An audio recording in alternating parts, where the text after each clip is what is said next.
Scripps College and the Claremont colleges are an extraordinary place to explore new ideas, old traditions, and different cultural experiences, some of them rather unexpected.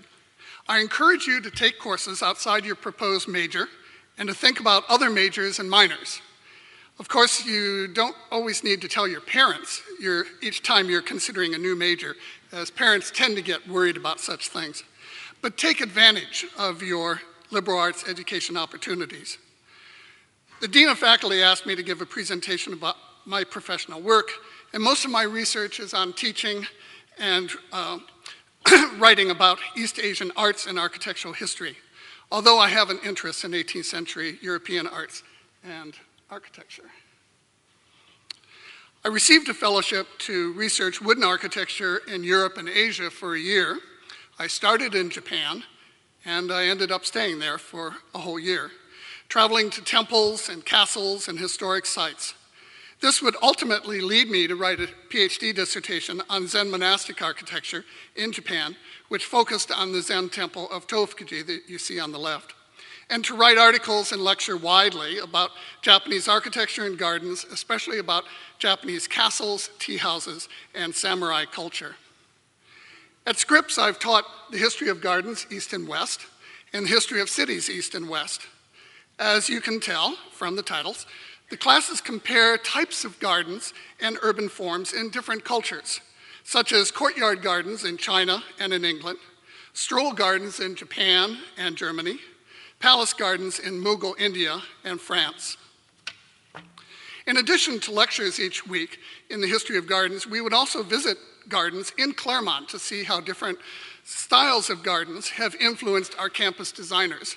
And then students would propose garden designs for areas that are on our campus. For instance, how might the current parking lot between Browning-Dorsey and Frankel Route be repurposed as a Chinese-style garden with ponds and pavilions, or as a Spanish-style desert garden with sustainable plantings?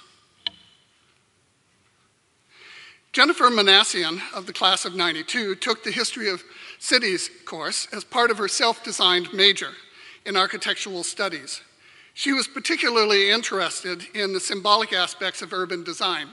What city forms reveal about the cultures that built and rebuilt them?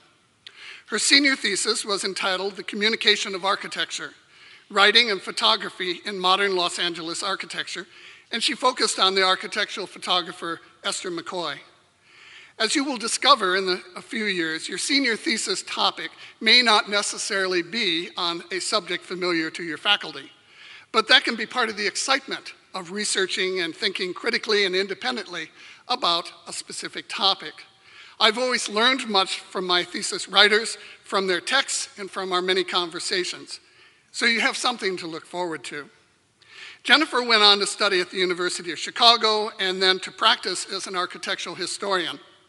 She returned to Scripps in 2003 to help with an analysis of the Scripps campus, combing the college archives for photographs and drawings and descriptions to document how the campus has looked over various times. And this document is an important resource for keeping the campus looking as beautiful as you find it and as it was planned over 80 years ago. Ms. Scripps believed that the design of the campus itself would shape the educational and social experiences of the students. She said, quote, "I'm thinking of a college campus whose simplicity and beauty will unobtrusively seep into the students' consciousness and quietly develop a standard of taste and judgment," end quote. So over the next 4 years, enjoy this extraordinary academic Arcadia. At Scripps College, we have an excellent teaching collection as part of the Williamson Gallery. In addition to a remarkable collection of American ceramics and American Impressionist paintings, which are often borrowed by museums around the world, we have over 200 Chinese paintings, a large collection of Asian textiles, and over 2,600 Japanese woodblock prints. The Williamson Gallery has staged 2 important exhibitions of Japanese prints that have traveled to museums around the world.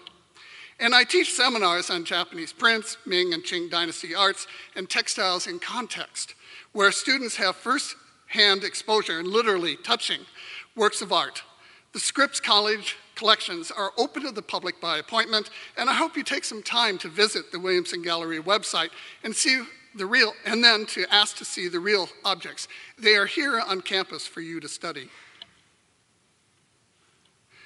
Tara, contractor of the class of 13, majored in English at Scripps, but took art history classes and held one of several Williamson Gallery paid summer internships. Keep that in mind. You see her second from left in a green blouse. During much of the summer of 2012, she worked with our textile collection, vacuuming and properly storing Asian textiles, and she became particularly interested in some woolen shawls made in India and in Paisley, Scotland, and was able to create an exhibition in the Clarke Humanities Museum, which is a museum space on campus, which explored how Indian textiles inspired a fashion craze in Victorian England and resulted in Paisley shawls being made in Scotland. Her exhibition explored cultural adaptation and exploitation. Each year, the Humanities Museum features exhibitions designed by and for the students, and I encourage you to visit those exhibitions and to think about curating an exhibition yourself for a class or for an independent project. Currently, we are showing Chinese paintings and sculptures. Tara's senior thesis was entitled The Aesthetics of Sympathy, George Eliot's Representations of the Visual Arts, and her interest won her a scholarship to the Courtauld Institute in London, a scholarship generously financed by Scripps alum Gabriel Jungels Winkler, for whom one of the residence halls is named. Tara is now a graduate student at Yale, studying British arts and literature. For over 25 years, I've taught seminars about the Tale of Genji, as the dean noted, a fictional work about Prince Genji and the Japanese imperial court that was written over 1,000 years ago by the court lady Murasaki Shikibu. The Tale of Genji is considered one of the great works of world literature and has profoundly influenced arts and literature in Japan for a millennium. The Williamson Gallery has over 350 woodblock prints illustrating the Tale of Genji, such as these. And it's interesting to see how different artists depicted the same narrative in different ways. And so these are all illustrations of Prince Genji spying on a little girl, Murasaki, who has just lost her pet sparrow. And as you can see, the same image can be rendered in a number of different ways by different artists over several hundred years time period. Isabella Ramos, who just graduated, entered Scripps as a potential psychology and legal studies major. And she took the Core 3 course, Imagining and Reimagining Genji, in which we see the original novel, how it inspired later authors, musicians, playwrights, painters, movie makers, manga illustrators, and anime artists. Isabella was very involved with the Scripps music department, and especially with the guidance of Professor Anne Harley, planned a week of concerts, theater performances, and exhibitions, exploring different interpretations of the Tale of Genji. We even had a theater troupe come from Kyoto, Japan, to perform here on campus in Balch Hall. Isabella worked with the Japanese composer Koji Nakano to create and perform an original work inspired by the 11th century text. This mixed traditional koto music with acoustic sounds and digital images. Isabella also curated an exhibition in the Clarke Humanities Museum of woodblock prints illustrating chapters from the Tale of Genji or inspired by characters in the novel.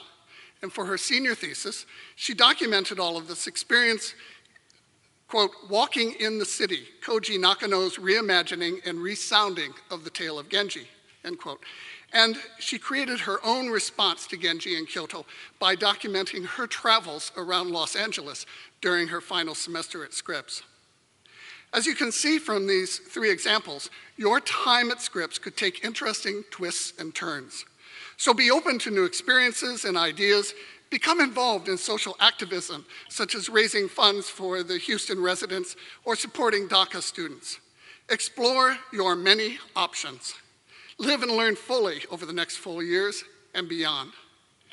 In closing, I would like to recognize and thank another Scripps graduate, Suzanne Mutts, and that's what she looks like her face rather than the back of her head. Suzanne majored in art and art history and was an art critic for the Los Angeles Times from 1978 to 2009, documenting both the contemporary art scenes in Southern California and the many eccentric art collectors. In 1998, she authored the award-winning book, Odd Man Out, Norton Simon and the Pursuit of Culture, about that notorious benefactor of the Norton Simon Museum in Pasadena. And in 2015, she published LACMA So Far, Portrait of a Museum in the Making, which documents the politics of art in Los Angeles and how the LA County Museum of Art has become a world-class museum.